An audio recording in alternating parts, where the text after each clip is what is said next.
The bright flash of light in the sky above New York City made everyone stop and look up. No one had seen anything like it before. The light grew bigger until a ship, smooth and silver, hovered over the city. It was the size of 10 football fields put together. Ellen Wright stood on the roof of the Navy building, her heart beating fast. As a lieutenant in the United States Navy, she had seen many things, but nothing like this. Her short brown hair blew in the wind as she watched more ships appear in the sky. "Lieutenant Wright, we need you in the meeting room now," said a voice behind her. She turned to see Admiral Clark looking worried. "Is it really happening, sir? First contact?" she asked. "Yes, and they want to talk to us. You speak more languages than anyone else in the Navy. We need you there." Ellen followed him down to the large room where military leaders from around the world gathered around screens. On the biggest screen was a strange face. It had feathers instead of hair and a beak instead of a mouth. Its eyes were large and yellow. "I am Zeril of the Azuri, speaking for the Galactic Council," the alien said in perfect English. "We have watched your planet for many years. Now that you have discovered faster-than-light travel, it is time for us to meet." Ellen's brother Alan called her that night. He was a scientist who studied life on other planets, even though until today, no one had found any. "Ellen, they're letting me join the science team to study them. Can you believe it? After all these years of people laughing at my work." Ellen smiled. Her brother had always believed aliens existed. "I'm on the talking team. They want me because I know languages." "Be careful," Alan said. "We don't know what they want yet." A week later, Ellen sat in a room with 10 other humans and 5 aliens. Besides the bird-like Azuri, there were the Vox, who looked like walking crystals, and the Saurians, who reminded Ellen of the lizards she caught as a kid. "The Galactic Council welcomes Earth," said Zoril, "but there are rules. Your species is young and has shown signs of violence. You will be a Tier 3 civilization. This means you cannot leave your solar system for 200 years. Ellen frowned. "But we just figured out how to travel faster than light. We want to explore." A Vox named Selith made a sound like glass breaking. "All new species must prove themselves first. It is for the safety of all." "What do we get from joining you?" asked the human leader, President Garcia. "Protection, knowledge, trade. But you must follow our rules," said Krell, the Saurian. His voice was deep and made Ellen's skin crawl. Over the next month, Ellen learned more about the Council. It had 24 different alien species. Some had been part of it for thousands of years. Earth was the newest to join. When she wasn't in meetings, Ellen helped Alan with his research. He was studying samples from the aliens. "Something isn't right," Alan told her one night. "Their technology is amazing, but they won't share the best parts with us. Why invite us to join if they're going to hold us back?" Ellen had the same feeling. In her meetings, the aliens were friendly but firm. Humanity had to know its place. "We're being treated like children," she said. Alan nodded. Children who might misbehave if given too much freedom. As the first year of contact ended, the Council built a base on Mars. Ships came and went. Humans received some new technology, but nothing that would let them travel beyond their own solar system. Ellen was promoted to captain for her work with the aliens, but every night she looked at the stars and wondered what the Council wasn't telling them. 5 years passed since the aliens came to Earth. The streets of major cities now had aliens walking among humans. Captain Ellen Wright had gotten used to seeing the bird-like Azuri shopping for shiny things and the crystal Vox floating instead of walking. Ellen now worked as the main person talking between humans and the Galactic Council. She had an office in the New World Government building in Geneva. Her window looked out at the small council ship that always floated above the city. "Captain Wright, you have a call," said her assistant. Ellen picked up her phone. It was her brother Alan. "Ellen, you need to come to the lab right now," Alan said. His voice was excited. An hour later, Ellen stood in a lab looking at a strange metal box. A man with white hair and glasses stood next to it. "Captain Wright, I'm Dr. Peter Sinclair," he said. "What you're looking at will change everything." "It's a box," Ellen said, not impressed. Ellen smiled. "It's what's inside the box. Dr. Sinclair has made a new engine. It uses quantum science to move ships faster than anything the Council has shown us." Dr. Sinclair nodded. "I studied the Azuri ships. They hide things from us, but I figured it out anyway. This engine could take us to Alpha Centauri in 2 days instead of 2 weeks." Ellen felt both excited and afraid. "The Council doesn't allow us to make engines better than Tier 3 level. They'll be angry. That's why we called you." Ellen said, "We need to know what to do." Before Ellen could answer, her phone rang. It was the Council office. They wanted her on Mars right away. The next day, Ellen sat in a cold room in the Mars base. Across from her was Ambassador Krell, the Saurian representative. His green scales seemed to shine under the lights. "Captain Wright, your people have broken Council law," Krell said. His tongue flicked out when he spoke. "We know about Dr. Sinclair's work." Ellen tried to look surprised. "What work?" "The quantum engine. Did you think we wouldn't find out? We have watchers everywhere." Ellen felt a cold feeling in her stomach. How did they know so fast? "The engine is just science," she said. "We have the right to learn." Krell's yellow eyes narrowed. "You have the right to learn what we allow. You are Tier 3. The Council has rules. But the Nextil joined the Council after us, and they're already allowed to build colonies outside their system." Ellen said, "Why are they Tier 2, and we're still Tier 3? "They are not like humans," Krell said. "Humans are too aggressive. Your history is full of wars. The Nextil are peaceful." Ellen thought about that on her flight back to Earth. She had met the Nextil, insect-like aliens who seemed friendly, but she had also seen videos of their ships with weapons. Back on Earth, Ellen met with Alan and Dr. Sinclair in a room they checked for listening devices. "The Council knows everything," she told them. "They gave us an ultimatum. Stop the quantum engine work or face punishment." "What kind of punishment?" Dr. Sinclair asked. "They didn't say, but I've heard stories about planets that disobeyed. Some had their trade cut off. Others had Council troops sent in." Ellen looked angry. "So we just give up? Let them hold us back for 200 years, while other species pass us by?" Ellen looked out the window at the night sky. "No, we need to be smarter. Dr. Sinclair, can you move your lab somewhere secret? Maybe underground?" "Yes, but why?" "Because we're not giving up the engine," Ellen said. "We're just going to make the Council think we did." For the first time since the aliens came, Ellen felt like Earth might have a chance to stand up for itself. But she also knew they were playing a dangerous game. Captain Ellen Wright sat in her office, looking at pictures taken by a spy drone. The images showed Saurian ships landing in the Amazon rainforest. They were taking plants and soil samples without telling any human leaders. "They'd been doing this for months," said Commander Jack Miller. He was Ellen's boss and one of the few people she trusted completely. "Not just in Brazil. We've spotted them in Africa, Australia, and Siberia too." Ellen frowned.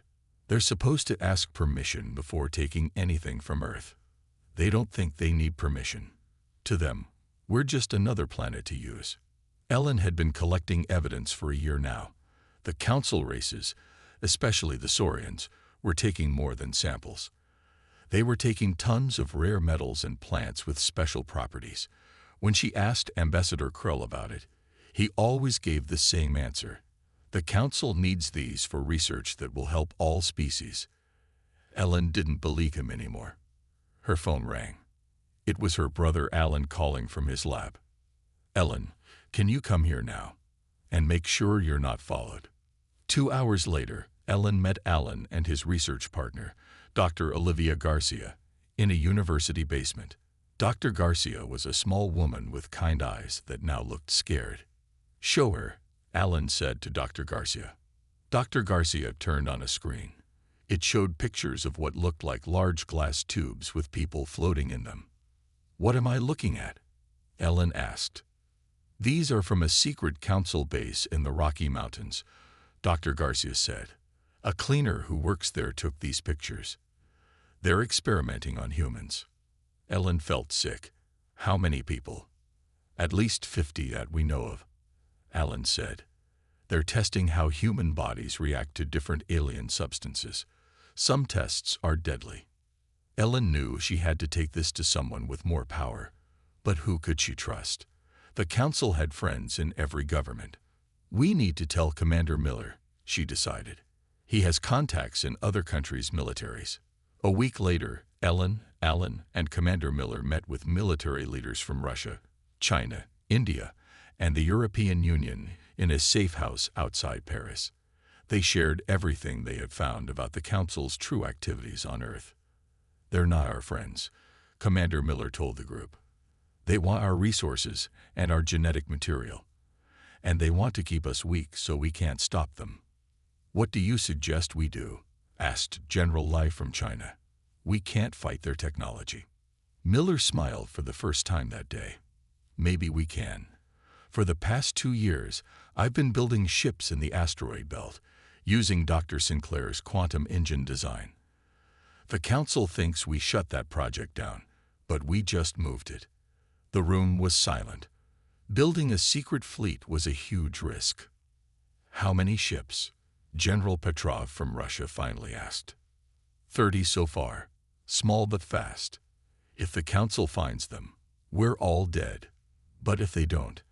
Ellen looked at the faces around the table. These were the most powerful military minds on Earth, and they were scared. But they were also angry. "We need more than ships," Ellen said. "We need information. The Council's communication system, their battle plans, their weaknesses." Ellen nodded. "Dr. Garcia and I have been studying their biology. We might be able to create weapons that work on them, but not on us." "What you're talking about is war," said Admiral Lopes from the EU. "A war we might not win." Ellen thought about the humans in those tubes and the Council ships stealing from Earth every day. "Maybe it won't come to war," she said. "Maybe if we're strong enough, they'll treat us with respect instead of like children or resources to use up." But looking at the hard face of Commander Miller, Ellen knew war was exactly what he expected, and maybe what he wanted. The news came on a normal Tuesday morning. The Galactic Council announced they would build permanent military bases on Earth for human protection. One in North America, one in Asia, one in Europe, and one in Africa. Captain Ellen Wright watched the announcement with Commander Miller in a secure room deep under the Pentagon. "Protection from what?" Ellen asked. "The only danger to Earth comes from them." Commander Miller's face was hard as stone. "This is it, the step before they take full control." A young officer ran into the room with a tablet. "Sir, we intercepted a message between the Saurian ships. It was in their language, but our computers translated it." Ellen read the message and felt her blood turn cold. The Council military bases weren't for protection. They were the first step in a plan to reduce human control of Earth over the next 10 years. The message mentioned resource extraction zones and population control measures. "They want to turn Earth into a colony," Ellen said. "They never planned to make us equals." That night, protests started in cities around the world. People marched with signs saying "Earth for humans" and "No Council bases." The protests were peaceful, but the Council brought in their security forces anyway. In New York, Council ships flew low over the crowds, making a noise that hurt human ears. In Beijing, Saurian troops with weapons pushed people away from Council buildings. In London, Cairo, and Mexico City, Council forces used sound weapons that made people sick. By morning, hundreds of humans were hurt, and some had died. The news showed pictures of Council troops standing over injured protesters. "They're showing their true face now," Alan told Ellen when she visited his lab later that day. "They don't care if we see them as oppressors anymore." Ellen nodded. "The world leaders are meeting tonight to decide what to do." but many of them are afraid to stand up to the council. Dr. Peter Sinclair was also at the lab, looking tired but excited. My team just finished the last tests on the quantum propulsion system. It works even better than we hoped. The ships Commander Miller built can outrun anything the council has. How long before the council notices those ships? Ellen asked. Maybe days, maybe hours, Alan said. We detected council scan ships near the asteroid belt yesterday. Ellen's phone rang. It was Commander Miller. Turn on the news, he said. His voice was tight with anger. Ellen turned on the screen in the lab. The news showed council ships landing at major government buildings around the world. Saurian and Ashuri troops were walking into the White House, the Kremlin, and the Chinese leadership compound. They're trying to take over every major government at once, Commander Miller said. They've decided humans won't accept their bases peacefully, so they're using force. What do we do? Ellen asked. I'm activating our fleet, Miller said. Earth needs to show them we can fight back. Get to the safe location we talked about. You're our best expert on council tactics, and I need you safe. Ellen looked at her brother and the scientists in the lab. Pack everything important. We're leaving. They drove to a small airport where a special plane waited. As they flew toward a secret base in the Rocky Mountains, Ellen saw flashes of light in the night sky above them. The pilot's voice came through the speakers. Commander Miller's fleet has engaged council ships in Earth orbit. The fighting has started. Ellen looked out the window at the battle lights. She had hoped it wouldn't come to war, but the council had pushed too far. Now humanity would push back, ready or not. Later that night, in the mountain base, Ellen received a message that Commander Miller wanted to speak with her. It was time to help lead humanity's rebellion against the Galactic Council. The mountain base buzzed with activity. Ellen Wright, now promoted to admiral, stood looking at the large screen showing the battle for Earth. The blue dots were human ships. The red dots were council ships. There were a lot more red dots. They outnumber us 5-1, said General Susan Foster, who commanded Earth's ground forces. But our ships are faster and our pilots are better. Ellen nodded. Commander Miller's secret fleet had surprised the council. The human ships with their quantum engines could appear, fire weapons, and disappear before the council ships could aim at them. We can't win by just fighting, Ellen said. We need to take something valuable from them. Make them want to talk instead of fight. General Foster smiled. That's why we're sending you to Mars. The council's main base is there, and Ambassador Krell is running things from it. We want you to capture him and the base. Ellen was surprised. Why me? You know Krell better than anyone. You know how he thinks, and you speak all the council languages. 2 days later, Ellen led a team of 20 soldiers in 3 small, fast ships to Mars. They flew close to the surface where the council sensors couldn't see them well. The Mars base was huge, with tall towers and a dome over the center. No one has ever attacked a council base before, Ellen told her team. They won't expect it. They landed a mile from the base and used special suits to walk on the red planet. The suits made them hard to see on sensors. When they reached the base wall, they used tools Dr. Sinclair had made to cut through the metal. Inside, they split into 3 groups. Ellen's group headed for the control room. They moved quietly through halls where Saurians and other aliens walked. When aliens spotted them, they used sleep guns to knock them out without killing them. We're not like them, Ellen had told her team. We don't kill when we don't have to. In the control room, they found Ambassador Krell. The big Saurian tried to reach for an alarm, but Ellen was faster. She shot him with a sleep dart. Tie him up, she told her soldiers, and download everything from their computers. While some of her team worked on the computers, Ellen heard from the other groups. They had taken control of the communication center and the power plant. The Mars base now belonged to humans. Back on Earth, things were going better than expected. The quantum engines gave human ships a big advantage. General Foster's ground troops had taken back control of many cities. The Council had expected an easy victory, but humans fought hard for their freedom.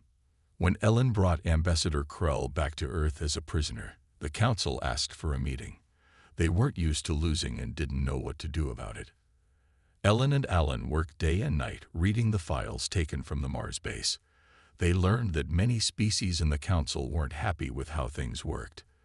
The oldest 5 species, called the Founding Five, made all the rules. Newer species had to follow the rules but had no real power. "Look at this," Alan said to Ellen one night. The Naxtil sent 6 messages asking for help when their moon colony was attacked by space pirates. The Council ignored them. And here, Ellen pointed to another file. The Melosians discovered a new type of energy, but the Founding Five took it and said it was their idea. "The Council isn't just unfair to humans," Alan said. "They're unfair to most species." Ellen had an idea. She called General Foster and Commander Miller to a meeting. "What if we contacted these unhappy species, the Naxtil and the Melosians and others? What if we offered to work together against the Founding Five?" Commander Miller nodded slowly. "An alliance. We might not be strong enough alone, but together. Together we could change how the whole galaxy works," Ellen finished. Admiral Ellen Wright stood before representatives from 7 alien species in a secret meeting room on Europa, one of Jupiter's moons. Humans had built a hidden base there, far from Council eyes. "The Founding Five have lied to all of us," Ellen told the aliens. "They don't want partners. They want servants and resources." The Naxtil representative clicked his insect-like mandibles together. "For 300 years, they have kept us from expanding beyond our home system. They said it was for our safety." "They told us the same thing," Ellen nodded. "But we found evidence in Ambassador Krell's files that the Founding Five have been stealing technology from every new species for thousands of years. They use different rules for different species to keep everyone weak and divided." The Melosian delegate, who looked like a blue walking octopus, spoke in a bubbling voice that Ellen's translator turned into English. "They took our water-breathing technology, claimed it was their idea. Now they sell it back to us." One by one, each alien told a similar story. The Founding Five races, the Saurians, the Azuri, the Vox, the Gresh, and the Arkans, had built their power by keeping other species down.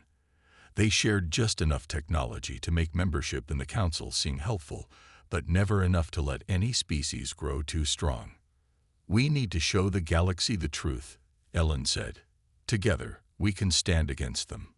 The alien delegates looked nervously at each other. The tall, tree-like Velosians spoke slowly. "The Founding Five control the major trade routes. They have the biggest fleets. How can we fight them?" Alan, who had been quiet until now, stepped forward. With this, he placed a small metal cube on the table. "My team has been studying the quantum propulsion system Dr. Sinclair invented. We've learned it's not just faster than Council technology. It works on completely different principles that their sensors can't track well." Ellen nodded. "If we share this technology with all of you, our ships can move faster and go places the Council can't follow. We can build new trade routes they don't control." The aliens leaned forward with interest. Working together might give them a chance. After the meeting, Ellen and Alan spoke alone. "Do you think they'll join us?" Ellen asked. "Some will. Some are still afraid. But this is just the beginning," Ellen said. Back on Earth, General Foster sent good news. Human forces had taken back control of most major cities. The Council ships still controlled the skies, but they couldn't land troops fast enough to hold territory. In his lab under the Pacific Ocean, Dr. Sinclair made another discovery. He burst into Ellen's office the next day, his eyes wide with excitement. "Admiral, you won't believe what we found," he said, out of breath. "The quantum drive doesn't just move ships faster. It can make energy shields that nothing can get through. The Council's weapons won't work against ships with these shields." Ellen smiled for the first time in weeks. "So we can protect ourselves even if they attack with their biggest ships." "Even better," Dr. Sinclair said. We think we can make big shields to protect whole planets. That night, Ellen called a meeting with leaders from Earth and their new alien allies. They formed the Free Systems Alliance, 7 species united against the Founding Five's control. The Council has ruled through fear and lies for too long, Ellen told them. They've made one mistake after another with humanity, but their biggest mistake was thinking we would accept being second class forever. The representatives cheered and stamped and clicked, each in their own way. The next day, Ellen wrote a message to the Galactic Council. It was simple and direct. The Free Systems Alliance demands equal status for all intelligent species. The time of the Founding Five's control is over. The message was sent on all frequencies across the galaxy. There would be no going back now. The response from the Galactic Council came 3 days later. The message appeared on screens across Earth and on all Free Systems Alliance planets. An Archon spoke. These oldest members of the Council rarely showed themselves. The Archon looked like a tall, thin being made of shifting silver liquid. Its voice was cold and without feeling. The rebellious actions of humans and their misguided allies will not be tolerated. Return to your assigned status or face the full power of the Council. Admiral Ellen Wright watched the message with Alan and General Foster in the war room under the Rocky Mountains. They're scared, Ellen said. They've never been challenged like this before. General Foster nodded. But what they said next is the real problem. The Archon had ended its message with a threat. Any planet that stayed with the Free Systems Alliance would be destroyed. The Council had weapons that could crack a planet open like an egg. They had never used them before, but they would now. They're willing to kill billions just to stay in control, Alan said, his face pale. Ellen stood up straight. We need to find those weapons and stop them before they can use them. Intelligence from their new allies revealed that the planet-killer weapons were made in secret bases in Archean territory.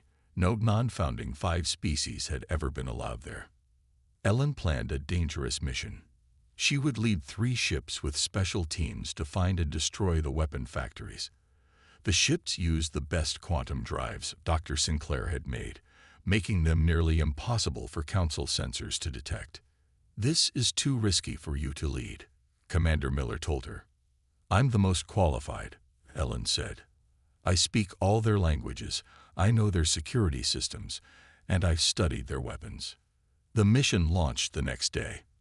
For 2 weeks, Ellen's ships moved carefully through Archean space, staying hidden from Council patrols. They found the first weapon factory on a small moon. Ellen's team went in, placed explosives, and got out without being seen. The factory exploded behind them as they flew away. The second factory was harder. Council ships spotted them, and a battle broke out. Ellen's ship took damage, but they managed to complete their mission and destroy the factory. Just as they were preparing to find the third factory, news came from the front lines. A massive space battle had started in the Rigel system. The Council had sent their main fleet to crush the Free Systems Alliance once and for all. We need to get back, Ellen told her team. Our allies need us. When they arrived at Rigel, the battle was not going well. Alliance ships, though faster, were outnumbered. Council weapons were causing heavy damage. Deploy the quantum shields, Ellen ordered. The new shield technology spread from ship to ship in the Alliance fleet. Suddenly, Council weapons couldn't hurt them anymore. The Alliance ships could now get close enough to do serious damage to the Council fleet. On Earth, Dr. Sinclair and Dr. Garcia had been working day and night. They called General Foster with exciting news. We found a way to put quantum shields around entire planets, Dr. Garcia said. We can protect our homeworlds from the planet killers. General Foster smiled for the first time in days. Get it working as fast as you can. We still have one more weapon factory to find and destroy. The tide of the battle at Rigel turned. The Council fleet, unable to damage the shielded Alliance ships, began to retreat. It was the first major defeat for the Founding Five in thousands of years. Back on her ship, Admiral Ellen Wright received a message from an unexpected source. It was from a Vox commander. The crystal being's message was simple. Many in the Council fleets wish to join your alliance. The Founding Five do not speak for all of us." Ellen smiled. The cracks in the Council were growing larger every day. But she knew the final battle was still to come. The final battle came faster than anyone expected. The Founding Five, seeing their control of the galaxy slipping away, gathered every ship they had for one massive attack. Their target was Nexus Prime, the planet that housed the Council's central database and government center. Admiral Ellen Wright stood on the bridge of her flagship, now named Defiance. Around her, ships from all Alliance species formed a protective line around Nexus Prime. They had taken the planet 2 days earlier, when many of its defenders switched sides to join the Alliance. "The Council fleet will be here in 1 hour," Commander Miller reported. He now led his own ship in the Alliance fleet. "How many?" Ellen asked. "Over 4,000 ships. We have less than 1,000. Ellen nodded calmly. "Numbers aren't everything. Our ships are faster and have better shields, and we're fighting for freedom, not control." As they prepared for battle, Ellen contacted Ellen from Nexus Prime's surface. He and Dr. Garcia had broken into the Council's central database and found shocking information. "The Founding Five have been lying about everything," Ellen said, his face serious on the screen. "They didn't form the Council to help other species. They did it to harvest resources and technology. They've wiped out species that refuse to join. And the Archons have something called a Galactic Core Collapser. If they think they'll lose control, they'll use it to destroy everything rather than give up power." Ellen felt cold fear for the first time in months. "Can you stop it?" "We think so, but we need time. We're broadcasting everything we found to all Council worlds right now. Every species needs to know the truth." The Council fleet arrived, filling the space around Nexus Prime with ships of all sizes. The largest Archon vessels were at the center, each one bigger than a small moon. The battle began with a message from the Archon leader: "Surrender now, or be destroyed." Ellen's response was simple: "We will never surrender to tyrants." The space around Nexus Prime lit up with weapons fire. Alliance ships darted between the larger Council vessels, their quantum shields holding as they fired at weak points. On the Defiance, Ellen coordinated the battle, using tactics the Council had never seen before. "They're expecting us to fight like they do," she told her captains. "But humans have been fighting wars differently for thousands of years. We use surprise, speed, and deception." The Alliance ships broke into small groups, attacking from multiple directions at once. Some pretended to retreat, then turned back suddenly to attack from behind. Others used Nexus Prime's moons for cover, appearing and disappearing from the Council's sensors. On the planet below, Ellen and Dr. Garcia raced to find and disable the Galactic Core Collapser before the Archons could use it. They followed the data to a hidden facility deep under the main Council chamber. "There it is," Ellen said, pointing to a large pulsing machine. "But it's already starting to activate." Dr. Garcia studied the controls. "We can't shut it down from here. Someone has to go inside and disconnect the power core." A voice came from behind them. "I'll do it." They turned to see Commander Lisa Bennett with a team of Special Forces soldiers from Earth and other Alliance worlds. "My team can get in there," she said. "Just tell us what to do." In space, the battle was turning in the Alliance's favor. Many Council ships, seeing the broadcast truth about the Founding Five, stopped fighting. Some even turned their weapons on Archon vessels. The Archon leader, seeing defeat coming, sent the signal to activate the collapser. But thanks to Commander Bennett's team, nothing happened. The device had been disabled just in time. The remaining Council ships surrendered one by one. The Archon leader's ship tried to escape but was surrounded by former Council vessels that had joined the Alliance. 3 days later, representatives from every known species gathered on Nexus Prime. The old Council was officially dissolved. In its place, the Galactic Confederation was born, with all members having equal voice and rights. Ellen Wright was chosen as one of Earth's first representatives. As she looked out at the gathering of beings from across the galaxy, she thought about how far humanity had come in such a short time. The Founding Five made many mistakes, she told the assembly. But their greatest was underestimating what happens when you push humanity too far. We don't just fight back. We change the rules of the game. The new Galactic Confederation cheered. A new age had begun.